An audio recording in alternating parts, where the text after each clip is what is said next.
तो इस एपिसोड की स्टार्टिंग में क्वीन कमांडर जू को एक मीटिंग के लिए बुलाती है, जहाँ पर कमांडर जू कहते हैं कि मुझे पता चला है कि आप मैजिक एकेडमी जाना चाहती हो कंपटीशन देखने के लिए, और इस दौरान मैं आपको मेरी पूरी स्ट्रेंथ के साथ प्रोटेक्ट करने की भी जिम्मेदारी लेता हूँ। लेकिन तुरंत बाद वो कहता है कि क्या ये वही मैजिक एकेडमी है जहाँ पर डेथ गर्ल पढ़ती है? मेरी मानो तो आपको वहाँ पर नहीं जाना चाहिए, क्योंकि इसके बारे में काफ़ी कम लोगों को पता है। अगर आप वहाँ पर गए तो सभी को पता चल जाएगा। लेकिन वो क्वीन के यहाँ जाना कुछ नहीं बोल पाता, और क्वीन उसे वापस भेज देती है। और फिर क्वीन कहती है कि इस बात को लगभग 3 साल हो गए हैं, अब तक तो मुझे हिट करने लगी होगी, लेकिन फिर भी मैं उसे दूर से देखना चाहती हूँ। और गाइस वो यहाँ पर और किसी की नहीं बल्कि अपनी बेटी प्रिंसेस रोमिया के बारे में बात कर रही थी। तो वहीं अब अगले सीन में हम सिस्टीन और रोमिया को ही देखते हैं। वो पूरी क्लास को अगले वीक में स्टार्ट होने वाला मैजिक कंपटीशन के बारे में बता रही थी, लेकिन क्लास में किसी को भी कंपटीशन में पार्टिसिपेट करने का कोई इंटरेस्ट नहीं होता, क्योंकि उन्हें लग रहा था कि ये लोग ना काफ़ी ज़्यादा वीक हैं और उन्हें क्यों उनके सामने उनकी इज्जत की धज्जियाँ नहीं उड़ानी। जिसके सुनकर सिस्टीन काफ़ी ज़्यादा गुस्सा आ जाती है, कैसे लोग हैं यार। मगर तभी दरवाज़ा खुलते ही अजीमो शान शहंशाह डा ना ना ना ना और क्लास में एंट्री होती है सुपर डैशिंग प्रोफेसर ग्लेन की। वो आती ही बोलते हैं, अरे सफेद बिल्ली, ये पार्टिसिपेट की लिस्ट मुझे दो और सब कुछ मुझ पे छोड़ दो। आप सभी लोगों को घबराने की कोई बात नहीं, मैं मेक श्योर करता हूँ कि हम ही जीतेंगे। जिसके बाद वो एक एक करके सभी स्टूडेंट को कंपटीशन के दौरान उन सभी रूल डिज़ाइन करता है, और वो सारे स्टूडेंट को उनकी काबिलियत के बारे में भी बताता है कि तुम इसमें अच्छे हो, तुम इसमें अच्छे हो, और उन सभी हिसाब से उनके रूल्स डिज़ाइन करता है। अब अपनी इतनी तारीफ ग्लेन की मोटिवेशन भरी स्पीच को सुनकर जो स्टूडेंट पहले कंपटीशन के पार्टिसिपेट करने की मना कर रहे थे, वो तुरंत के तुरंत पार्टिसिपेट करने के लिए मान जाते हैं। और ये सब देखकर इधर सिस्टीन को समझ में आता है कि ग्लेन तो वाकई में काफ़ी अच्छा टीचर है यार, उसे तो सबके ख्याल है और सबको काबिलियत के बारे में बखूबी जानता है। लेकिन तभी हमें ग्लेन की एक फ्लैशबैक मेमोरी दिखाई जाती है, यहाँ पर वो हेडमास्टर से एडवांस सैलरी मांग रहा था। प्लीज़ मुझे सैलरी दे दीजिए, मुझे पैसे की सख्त ज़रूरत है। लेकिन नहीं, सिर्फ हेडमास्टर नहीं बल्कि सेलिका भी उसे एडवांस में सैलरी देने से मना कर देती है, जिसे देखकर ग्लेन बौखलाने लगता है। अरे यार प्लीज़ यार सैलरी दे दीजिए ना यार, प्लीज़ यार। हेडमास्टर उसे स्पेशल बोनस के बारे में बताते हैं जो कि हर क्लास की टीचर को दिया जाता है, जिसके क्लास के स्टूडेंट मैजिक कॉम्पिटिशन में जीतेंगे।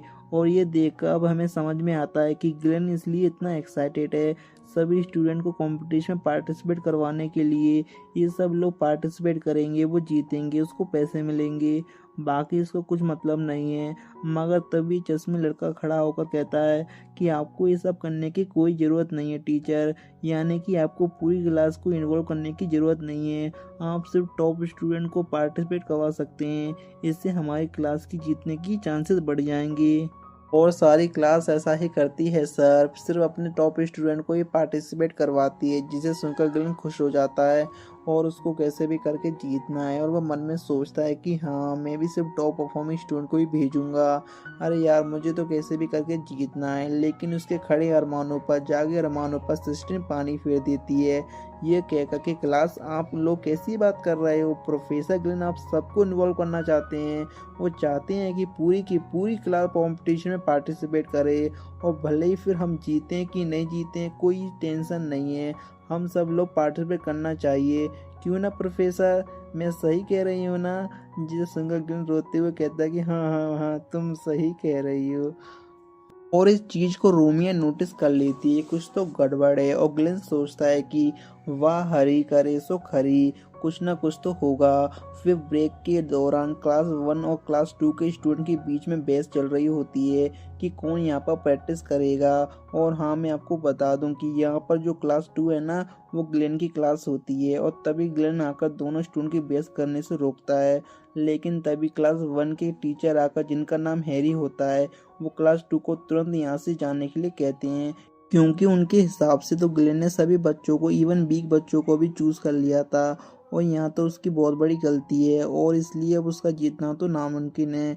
जिस पर ग्लेन को ना अंदर से कुछ जाने कॉन्फिडेंस होता है, वो खाली ऊपर से बोल देता है कि अरे तुम ये सब कैसे कह सकते हो, मेरे हिसाब से ये हमारी क्लास के टॉप स्टूडेंट हैं, और इस साल को मैजिक कंपटीशन तो हम ही जीतेंगे, क्यों बच्चों? और अगर तुम्हें भरोसा नहीं है ना तो चलो बेट लगा लेते हैं। 3 मंथ की सैलरी की बेट लगाते हैं। अगर मेरी क्लास नहीं जीती ना तो मैं तुम्हें 3 मंथ की सैलरी दूंगा। जिसे सुनकर हैरी सोचता है कि मैजिक को रिचार्ज करने के लिए तो पैसे लगते हैं और वैसे भी तो मेरी क्लास तो जीतेगी, और इसलिए वह 3 मंथ की सैलरी की बेट लगा देता है।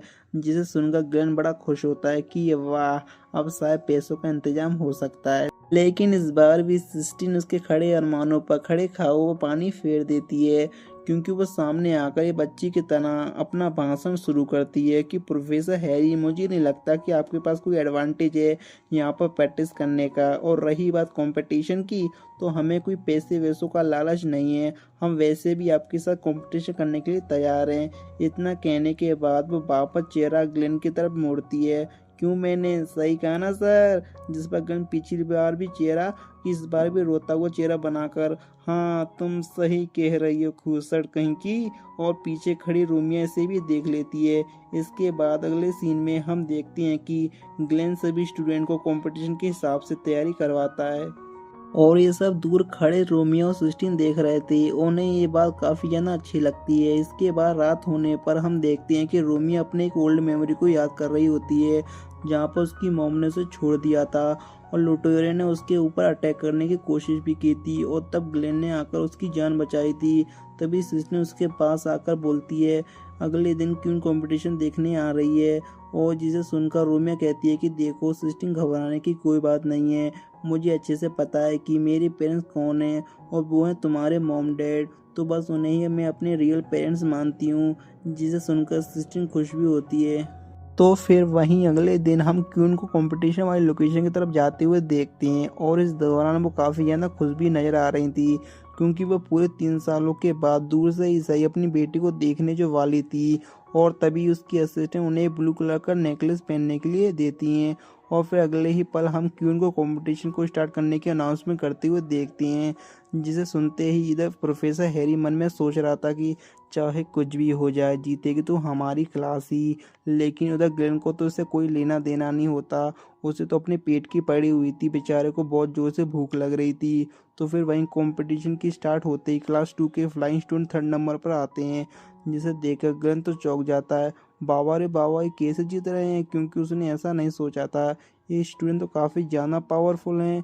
लेकिन वो सारे स्टूडेंट तो सोच रहे थे कि ग्लेन ने हमारे ऊपर भरोसा दिखाया है तो हमें भी जीत के दिखाना होगा, और इसलिए अब उसकी मोटिवेशन से भरी स्पीच सुनकर क्लास के स्टूडेंट भी जोश में आ जाते हैं।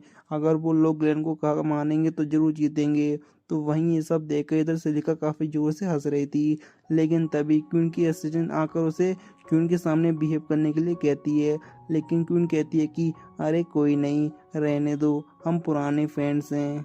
फिर आगे सिलिका से ग्लेन के बारे में पूछती है, जिस पर सिलिका कहती है कि अब मैं उसके बारे में क्या ही बताऊं आपको, है तो वो एक ऑर्डिनरी टीचर ही, लेकिन पता नहीं क्यों अक्सर उसके साथ ऐसी कमाल की चीज़ें होती रहती हैं। अब इस कंपटीशन को ही देख लो, किसी ने विश्वास नहीं किया था कि इन बच्चों को ग्लेन ने ट्रेन किया है।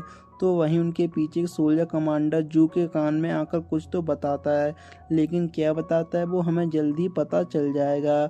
जिसके बाद आगे हम देखते हैं कि जो जोश में एक एक करके क्लास 2 के स्टूडेंट सारे कंपटीशन जीत जाते हैं, और वे लोग ना टॉप 3 में आ चुके थे, और ऐसा आज तक कभी नहीं हुआ था। जिसे देखकर ग्लेन कहता है कि ओ दादा रे दादा, मैंने कभी नहीं सोचा था कि ये स्टूडेंट इतने पावरफुल निकलेंगे महाराज। अगर ऐसा ही चलता रहा ना तो हम जीत ना जाएं। इसके बाद अगला कंपटीशन होता है मेंटल डिफेंस, और उसमें क्लास 2 की तरफ से रूमिया जाती है, और तभी उसकी साइड में खड़ा ही मस्कुलो मैन उसे फ्री की एडवाइस देते हुए कंपटीशन से ड्रॉप आउट होने के लिए कहता है। जिस पर रोमिया कहती है कि तुम क्लास 5 से हो ना, खैर तुम्हें मेरे बारे में चिंता करने की कोई ज़रूरत नहीं है, मेरी पूरी क्लास काफ़ी अच्छा परफॉर्म कर रही है, और मैं भी अपनी तरफ से पूरी कोशिश करूँगी। और हाँ, एक और बात, तुम्हारी क्लास अभी 2nd पोजीशन पर है ना, और हमारी क्लास 3rd पोजीशन पर, तो अगर मैं तुम्हें यहाँ पर हरा देती हूँ तो हमारी क्लास तो 2nd पोजीशन पर आ जाएगी। जिसे सुनकर मस्कुलमैन हंसते हुए से गुड लक कहता है। तो वहीं इस तरह मॉर्निंग की क्लास जिसमें से एक बार ग्लेन की डिसीजन पर सवाल उठाते हुए कहता है कि अरे रोमिया तो हीलिंग मैजिक काफ़ी अच्छे से कर सकती है, मगर वो बाकी की मैजिक भी उतनी खास नहीं है, तो अपने उसे वहाँ पर क्यों भेजा। जिस पर प्रोफेसर ग्लेन कहते हैं कि तुम शांत रहो, मुझे पता है कि वो क्या कर सकती है और क्या नहीं। तुम बस देखते जाओ। लेकिन फिर से वो मन में सोचता है, अरे यार फिर से गलती तो नहीं कर दी मैंने। तो फिर the competition first round start हो जाता है और एक जोकर नाम का प्रोफेसर सामने आकर उन्हें फर्स्ट राउंड के लिए तैयार होने के लिए कहता है। और इसके बाद जोकर स्लीप हाइपोनेसिस का एक मैजिक करता है, जिसके कारण वहाँ पर क्लास 1 का एक स्टूडेंट सो जाता है, लेकिन बाकी के स्टूडेंट अभी भी खड़े होते हैं। तो वहीं रोमिया को देखकर ना जोकर अजीब सी हरकतें करने लगता है, जैसे कि वो अपनी जीभ से अपनी छड़ी को सहलाने लगता है, जिसे देखकर सारे स्टूडेंट उसे परवर्ट कह के पुकारते हैं। और गाइस हमने इसलिए इसका नाम जोकर रखा है। आगे जोकर अपना हाइपोनेसिस वाला मैजिक कंटिन्यू करता है, जिसके कारण लगभग सारे स्टूडेंट नीचे गिर जाते हैं और बचे थे सिर्फ मस्कुलर मैन और रोमियो, जिसे देखकर इधर चश्मिश टीचर हैरान रह जाता है। उसे नहीं पता था कि रोमियो इतनी ज़्यादा स्ट्रॉन्ग है। जिस पर ग्लेन भी उसकी तारीफ करता है और कहता है कि मुझे चिंता है तो सिर्फ मस्कुलर मैन की, जो उसकी साइड में खड़ा है। अब उसके बाद जोकर माइंड ब्रेक नाम का हाइपोनेसिस करता है, लेकिन इस मैजिक के सामने भी दोनों सही सलामत डटकर खड़े हुए थे, जिसे देखकर कहता है कि अच्छा कोई हार नहीं मान रहा। तो वो अपने मैजिक की इंटेंसिटी और ज़्यादा बढ़ा देता है, जिसके कारण अब रोमियो उसे सहन नहीं कर पाती और नीचे गिर जाती है। लेकिन फिर भी उसके बावजूद भी वो खड़ा होने की कोशिश करती है कि ग्लेन ने मुझे पर भरोसा दिखाया है, मुझे खड़ा होना ही है। लेकिन तभी ग्लेन उसके पास आकर कहता है कि तुमने बहुत ज़्यादा परफॉर्म किया रोमिया, और फिर वो क्लास 2 यानी रोमिया की ड्रॉप आउट होने की अनाउंसमेंट करता है। हालांकि रोमिया इसके लिए मना करती है, लेकिन ग्लेन और सिस्टीन के कहने पर वो मान जाती है। अब इसके बाद जैसी अनाउंसमेंट मस्कुलर मैन को विजेता डिक्लेयर करने वाला था कि तभी जोकर देखता है कि उसके हाइपोनेसिस की वजह से मस्कुलर मैन तो अपनी पहले ही अनकॉन्शियस हो चुका था। यानी कि दोस्तों अपनी मुर्गी जीत ली रे। और बस इसके चलते ही जोकर रोमिया को इस कॉम्पिटिशन की विजेता अनाउंस करता है और इसके कारण अब क्लास 2 के सेकंड नंबर की पोजीशन पर आ चुकी थी। और ये देखकर उधर क्यून कहती है कि रोमिया के पास काफ़ी अच्छे फ्रेंड्स हैं और उसके पास एक अच्छा मेंटर भी है। मुझे उसे ऐसा खुश होती है देखकर काफ़ी ज़्यादा खुशी हो रही है। तभी सिलिका उसे कहती है कि तुम्हें जाकर उससे बात करनी चाहिए, जिसे सुनकर क्वीन भी उसके बारे में सोचती है।